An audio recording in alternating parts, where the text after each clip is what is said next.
আর vote বঙ্গে ফের অ্যাকশনে ইডি, এবার রেশন দুর্নীতিতে তদন্তে তল্লাশি, আর একই সঙ্গে হাবড়ার 4 জায়গায় হানা ইডির। ভোট বঙ্গে ফের অ্যাকশনে ইডি। জিয়াউল রয়েছে, আরো বিস্তারিত জানাবে। জিয়াউল, ভোট বঙ্গে ফের অ্যাকশনে ইডি, কোথায় তল্লাশি অভিযান চলছে, কি জানা যাচ্ছে?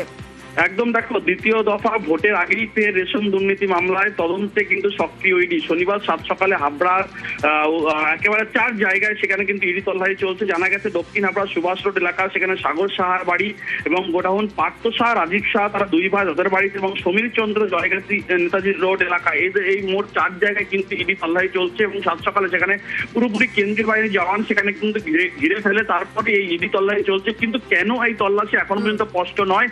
ফলে এর আগেও 1 সপ্তাহ আগেও সেখানে তল্লাশি চলছিল, ফলে ব্যবসায়ীদের মধ্যে একটা আতঙ্কের পরিবেশ তৈরি হয়েছিল। কারণ বারংবার কেন হাবড়া ব্যবসায়ীদের মহল বা ব্যবসায়ীদের এলাকায় এসে এই তল্লাশি, ফলে তারাও কিন্তু একটা আতঙ্কের মধ্যে রয়েছে। তখন 1 সপ্তাহ একেবারে আতঙ্কে রয়েছে। সঙ্গে থাকো জিয়াউল।